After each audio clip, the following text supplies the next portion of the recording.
All right, everybody, how y'all doing? Everybody's good, blessed. Y'all feeling blessed, y'all looking blessed. You understand who you are, right, and what you are. We peace, love, and a sound mind. Peace, love. You were born. You were born. No. You ain't give me no indication. New person. I'm telling you, that's indication. Let's start it over. You ready? You ready now? Peace and love, peace and love, peace and love, my Spelman sisters. How y'all doing? Good. Are y'all feeling good? Yes. You're definitely looking good. You are royalty. You are a queen. She's like, I ain't looking good. You see this hat on? But you're still a queen. Don't forget, even behind that hat, you are still a queen, and just keep it rolling. You are still a queen. Listen up. Each and every day you wake up, there's something that I want you to do. I want you to look in the mirror and say, I love you, okay? Because too many of us, it's the only time you're going to hear it that day. I want you to know something. Being challenged in life is inevitable. Y'all get me? Being challenged in life is inevitable. But defeat is optional. I'm going to say it one more time. Being challenged in life is inevitable. But being defeated is what? Optional. The great Maya Angelou said that. Snap it up. Okay, y'all, remember this. Life can be challenging, right? Life has its challenges. Life can be hard, right? Life can be hard, but guess what? It's only as hard as you make it. Think of life like this. Inside, you have like two dogs battling, right? One dog is a good dog and one dog is a bad dog. Inside this internal battle, which dog will win? The one you feed. Hopefully the good one. Huh? Say it loud. Hey, give me some, girl. We're going hamburger. The one that you feed the most. Did y'all hear her answer? Wow. Very, very profound, right? It is the dog that you feed the most. Always keep this in mind. The inner me is the inner me. Too many times we fight against ourselves. We say, I can't do this. I can't do that, or I'm struggling with this. And we allow limitations to get the best of us. Just always remember this. Never be limited by the opinions of limited minds. Right? And what I'm saying is don't let other people put you in a box, and never let yourself put you in a box. You can do all things because you were created perfect for your purpose. It doesn't matter how tall you are. It doesn't matter how short you are. It doesn't matter what size you are. It doesn't matter if you think you're smart or you think you're not smart. You were created perfect for your purpose. You can and you shall and you will do all things that you were put on this earth to do, all right? Snap it up. So life is only as hard as you make it. It's a conscious decision, okay? All right, moving forward. Let me teach you a little bit about the speech-making process, okay? Let's get into it, shall we? All right, now, first of all, before I even pull that up, what is communication? What is communication? Somebody tell me. We'll only do a couple minutes of simulation this time. What is communication? Somebody tell me. It's like correspondence between two things. It can be verbal, it can be visual, it can be, it's not limited to one, form. Right. So she mentioned one form of verbal and visual. What else can it be? Physical communication. Somebody smack you. Body language. Body language. There we go. Non-verbal communication. So you have verbal and non-verbal communication. And it's between a sender and a who else? A receiver. Thank you so much. So if we look into the dictionary, communication is the activity of conveying meaningful information, right? Communication requires obviously a sender, and it also requires a message and someone who is intended to receive that message. Now, although the receiver may not be present when that message was sent, at the time of the communication, thus communication occurs through vast distances in time and space via text message, right? Y'all do that all the time. Emails, right? The person received the message when they received it. Now, the communication process is complete once the receiver has understood the message from the sender.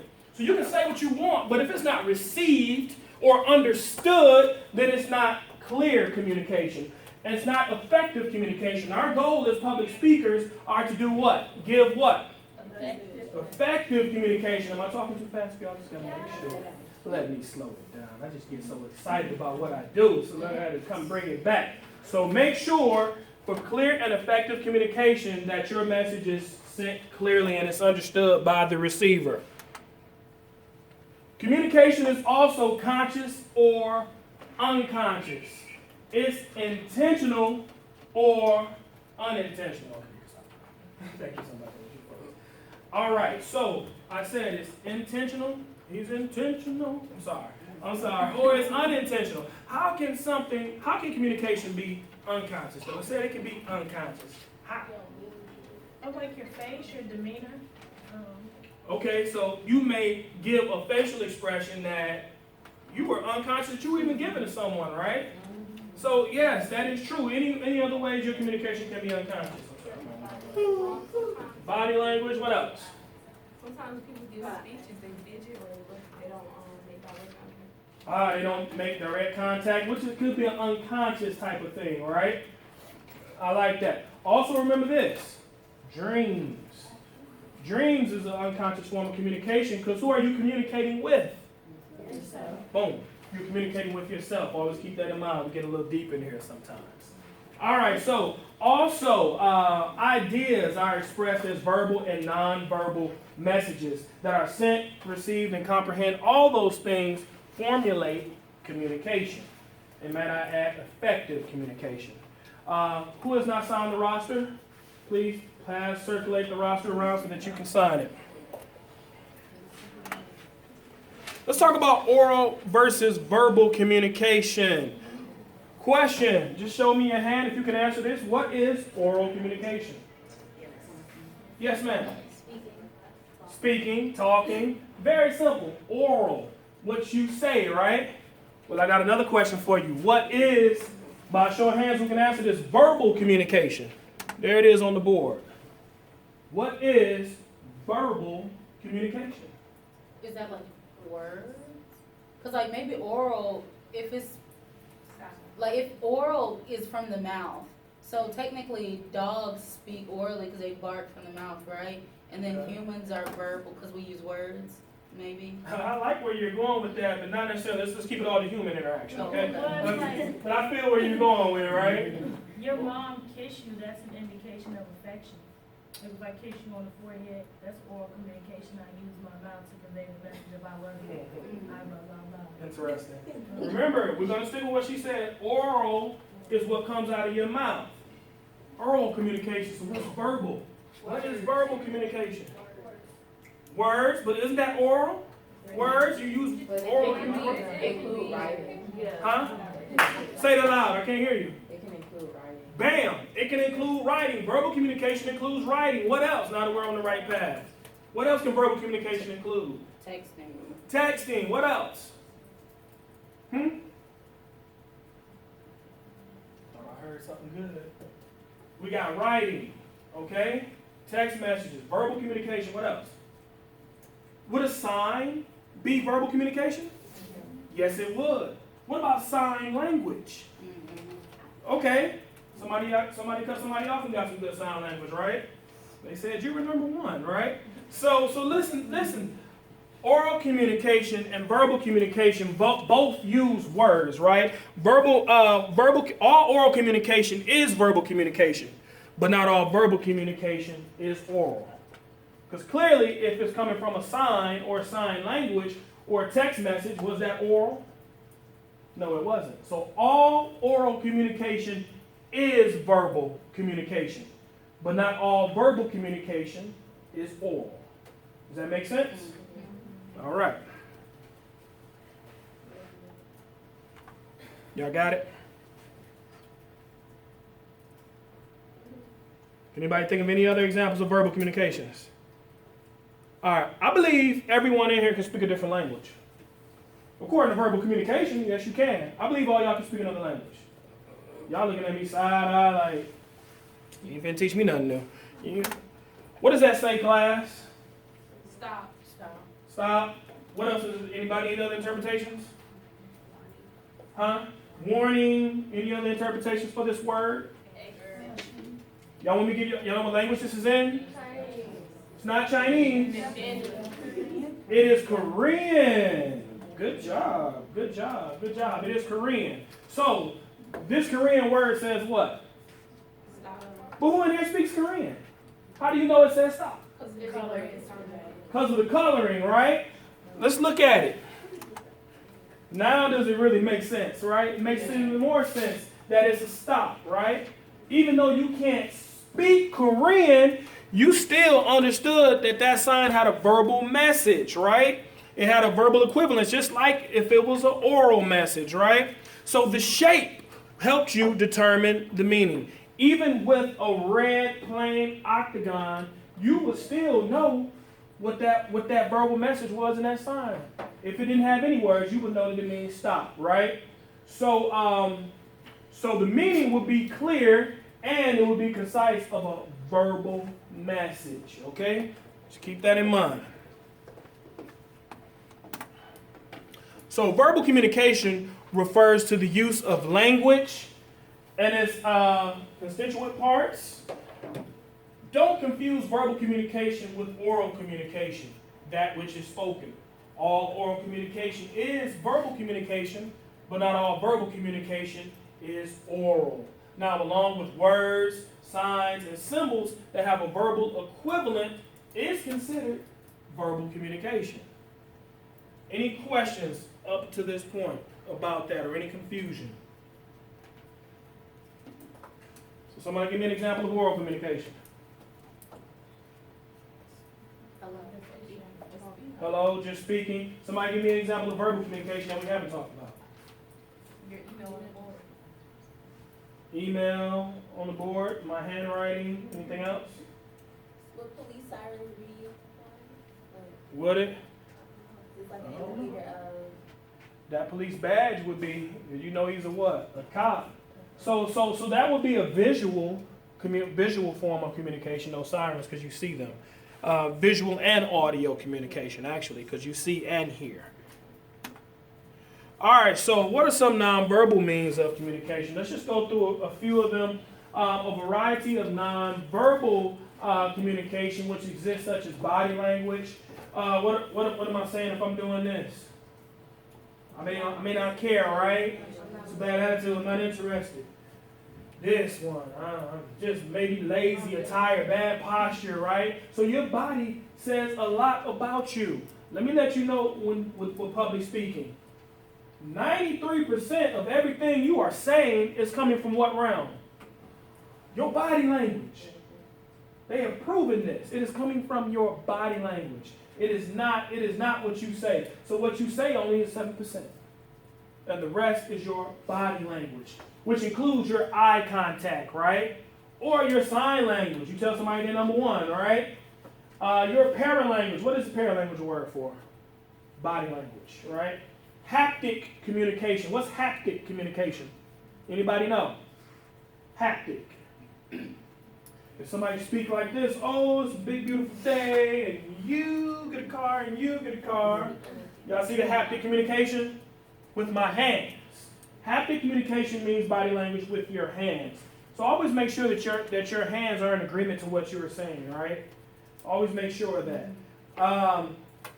Chromatics, what does chromatics deal with? Oh, I'm definitely going to have to ask these questions on the test, on the quiz. Chromatics deals with time. We communicate with people on how punctual we are.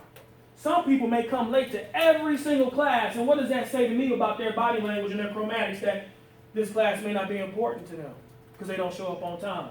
Even though they didn't say it, they didn't walk in and say, I don't care about your class, I'm late, just sit down. They don't say it, but the fact that they keep doing it, that's what it says, and that's what chromatics deals with, okay? Chronamics. Say it, pronounce it? Chronamics, thank you. Same thing. Get that hood lecture up in here. Okay, and media such as pictures, graphs, sounds, and writing, gestures, body language, posture, your facial expressions, even your micro expressions, right? All that has to do with nonverbal communication, which is a form of body language. Now, in another word, give me another word to describe body language. Y'all listening. That's what I'm talking about. Y'all listening. Paralanguage. News anchors use this a lot. When they're at the news, behind the news desk, They have to sit up very straight and astute, right? They have to be very mindful of their paralanguage, their nonverbal communication. Reporters the same way. They have to stand and present themselves a certain way. They always be mindful of their paralanguage. Object communication. That's where it gets good. That's where it gets good. Object communication such as clothing, hairstyles, architects, and even symbols have a nonverbal communication, which is also called a silent language. And it plays a key role in human day-to-day life, from employment to even romantic engagements. Object communication. So what that means is I can kind of look around the room, right? And I can look at your hairstyles. And even your hairstyle is a form of what? Communication. It's a form of object communication. So let's take this young lady right here. You mind standing up for me, please? Thank you so much. What does her hair communicate about her? I can't hear you. She may be Afrocentric. Huh? And it may not be accurate. We don't get to that. It may not be accurate, but it's in the mind of the receiver. What your perception is not always accurate. Isn't that true? Right. These are called perceptions. But what do we think when we see hair like that, right? We think she may be natural, Afrocentric, anything else? And it's a beautiful hairstyle. So it's a beautiful hair. Okay? So just be mindful that even your hair, if you're wearing your hair in a big afro, right? Somebody may say power to the people, Angela Davis, right? They may think you're a revolutionary, right? But people judge us by what? Our hairstyles. If you see a white man with a bald head, what may your perception be? He may be a skinhead, right? You're gonna think he got cancer or he's a skinhead, right? But it may not be accurate, but these are our perceptions. If you see somebody with a mohawk, you know, despite you might think that he's a punk rocker, right? Especially if he has the chains and the all black, right, and the heels on his shoes. So he may look like a rocker, right? So these are things we got to think about. Now, look at these two gentlemen. Look at these gentlemen on the board. First of all, which one would y'all rather date? Huh? The guy with the suit? Now, come on, I know some of y'all like the thugs with the pants sagging. Y'all like thugs? What message is this brother in the suit conveying? Success, power, got it together, money, right? Well, hold on, but these guys are saying they may be richer. The perception of that they may be richer. Okay, one at a time. Y'all got a lot to say about this. One at a time. One at a time, yeah? He just looks like he has substance, like his struggle, his hard work behind that. Like he worked hard to get where he's at. I got you. I feel you on that one. So he looks like he's worked to get to where he's got to get, and the other ones look like what? What do they look like? Huh? So you mean tell me none of y'all would date the guy with the pants sagging? I ain't even gonna lie to you. Come on, tell some truth. Tell some truth. Speak, we listening. You gotta have a little hood in you. You gotta have a little hood in you, so you can't be too corporate. You can't be If too the status cheap. ain't hood, If the status ain't hood, I ain't checking for them. Where have we gone in our society? You know what? Actually, keep it real though. Keep it real.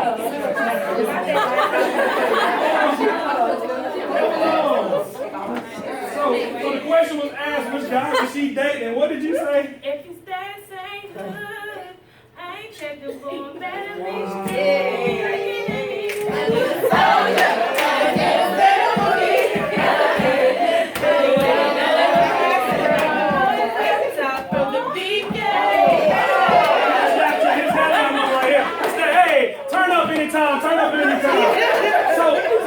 be straight. You need to be a hard-working brother, educated brother, and you gotta have some hood.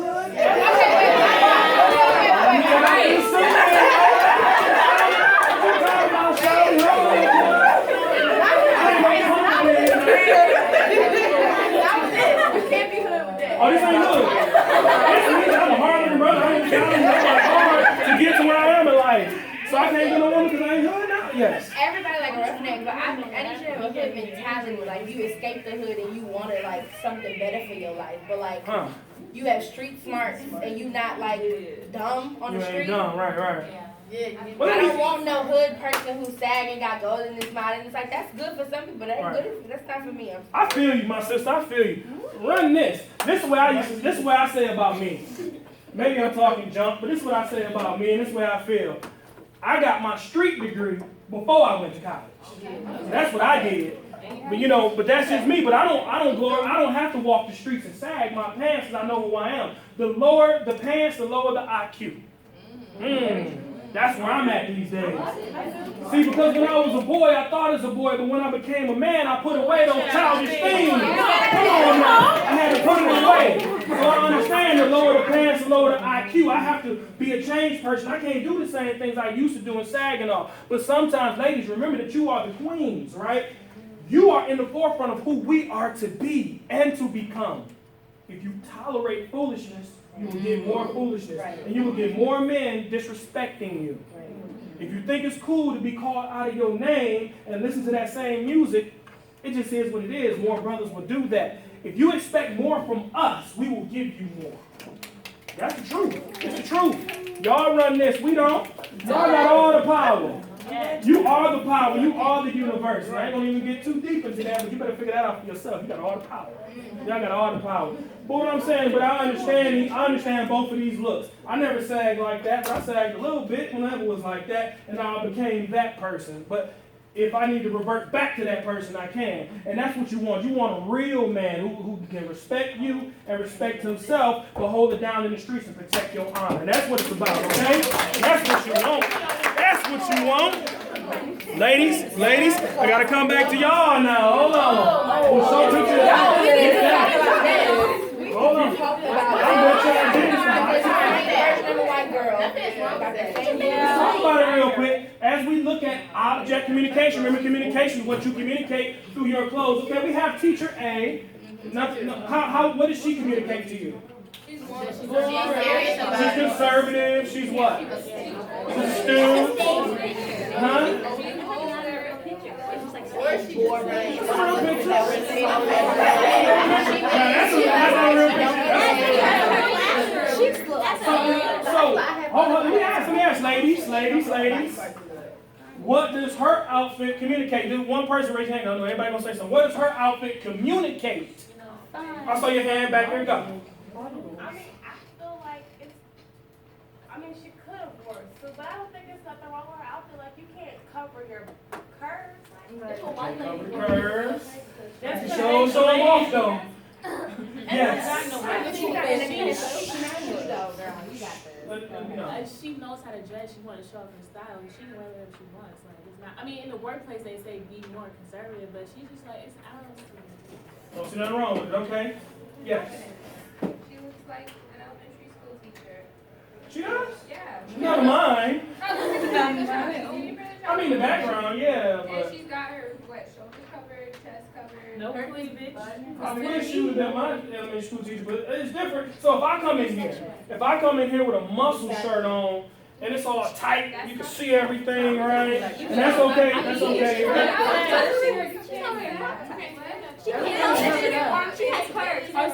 I'm not into body shaming, first of all. I'm not into that, and I think she has a beautiful body, right? But I will as a man, I will say that this appearance and appearance A comes off a little more conservative and respectful, and B to me as a man is enticeful. I may want to, as a student, I may go home like, Daddy, you need to holler at my teacher, Daddy. She fine, right? She's showing it off. I'm going to let you go. Come on. First of all, the only reason why this is enticing is because we have sexualized the women's body. Okay. So she can't just be like a teacher that has a nice shape. She's sexualized. First of all, if you're a 4-year-old, now if she was teaching high school, it might get a little difficult because you have high school boys who their hormones are raging. Some more hospitals is still the same thing. But 9-year-olds, they're 9. 4th grade.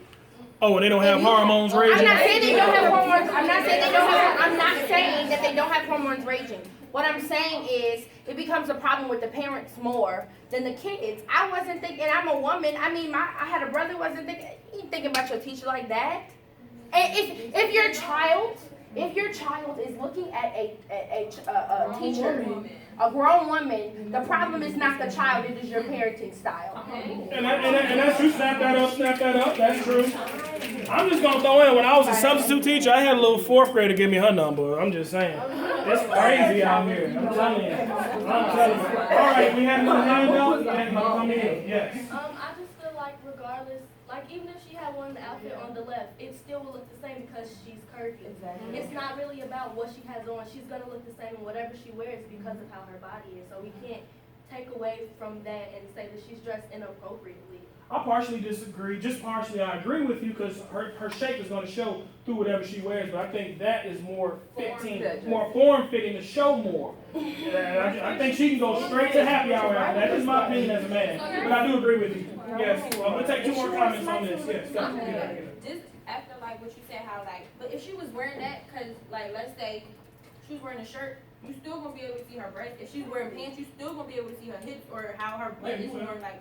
So if she was wearing that, she was wearing a business suit, she was wearing a flowy skirt, you still gonna be able to see what she with. Not as much though, right? Yeah. As a man, I think that's a little bit more fitting. I'm not knocking what she's wearing, but I think that dress is just a little bit more fitting to make sure you see all that, right? It's like, wow. And I ain't complaining. I'm not complaining, but yes, one more comment, yes. I mean, for something like that, like, I mean, I agree with the other people,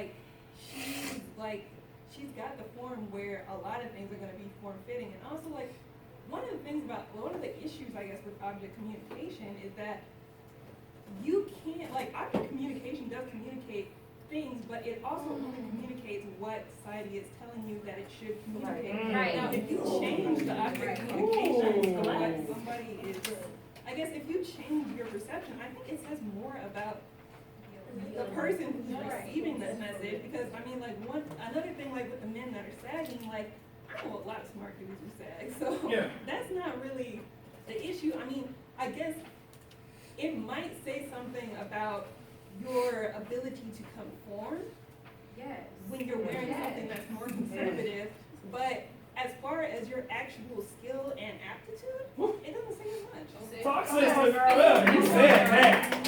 You're gonna ball snap it up. You said that.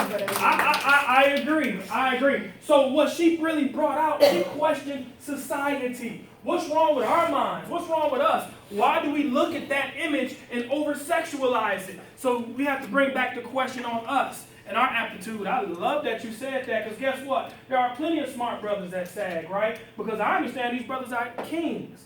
But it's just the society. It's the way we perceive them, right? It's one thing to come up to try to sell somebody some Air Jordans in a plastic bag at the same price. You may not want to sell it to them, right? They may not want to buy it at that price. But if you put it in the box and you package it appropriately and then try to present that person with the same shoes at the same price, they may want to buy it because of the package, right? See, these people, society's messed up. They'll look at a regular box and they'll look at a box that's gift wrapped. Normally, you'll choose what? The box that's gift wrapped because of the presentation, and it could be a piece of coal in the gift wrap box and a diamond in the other one. See, I understand that, but too many people don't. But since we live in this world of stereotypes, right, we do have to make what? Adjustments. We have to make adjustments, yes. I was just gonna say, like, I think it depends on the culture of the school. Like, I showed my granny this picture, and she said it's unprofessional because when she was a principal, they had to wear suits. But in, like, my elementary school, we got to call the teachers on a first name basis, and she thought that was disrespectful. So it's like, if you see your principal, we'll just say, hey, Bonnie, how are you? Oh, wow. So I just think it depends. Yeah, I think maybe I'm old school. I think it's respectful as well, yes.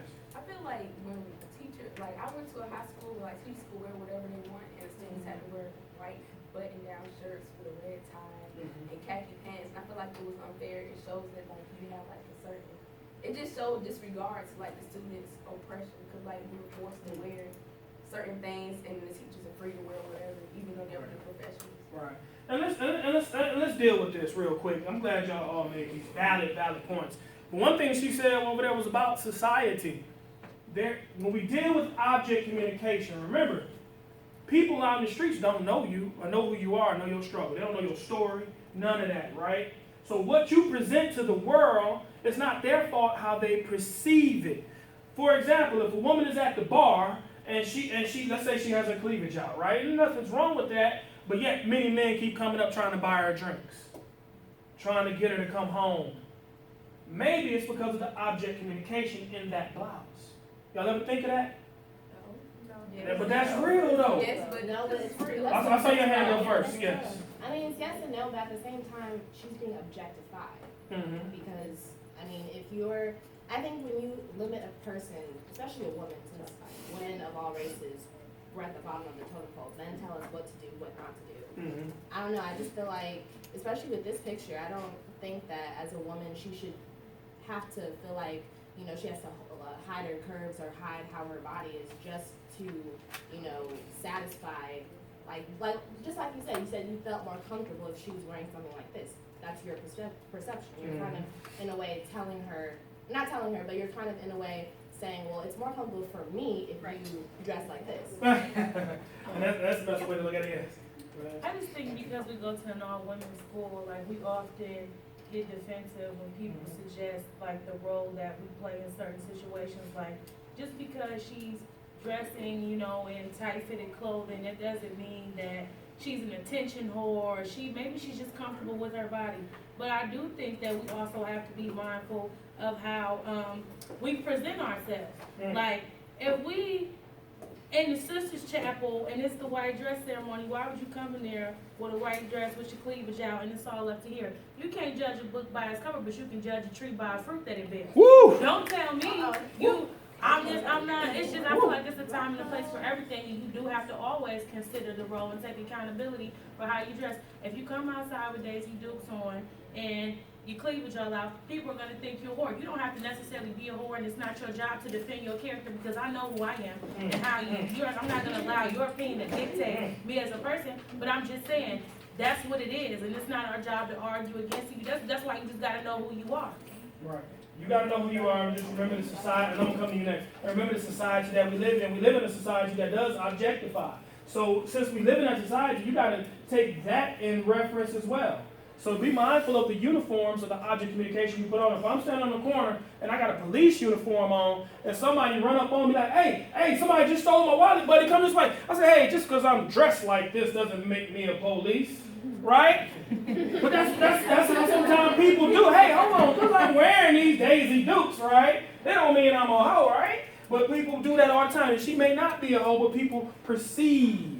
Right? So if I'm wearing a police uniform, they're going to perceive me as being a police. And that's just the life and society that we live in, that we kind of got to operate in. I know you, But yes. you're not responsible for it. But you're not responsible for everybody's thoughts. Yes, I agree. Yes. One of the biggest issues, I guess, with like, Speak up. Start speaking. Sorry. especially with women and conforming and black and women of color in general and conforming, is that like, even if you say, okay, you can say that's unprofessional, but you can also say, like, if somebody came in a full hijabi, like, they would say that's unprofessional too in certain areas, because it's like, even if you are covered, there is so much stigma around what women are supposed to be wearing, what women are not supposed to be wearing, what they communicate, just around like culture and ideas. There's so much being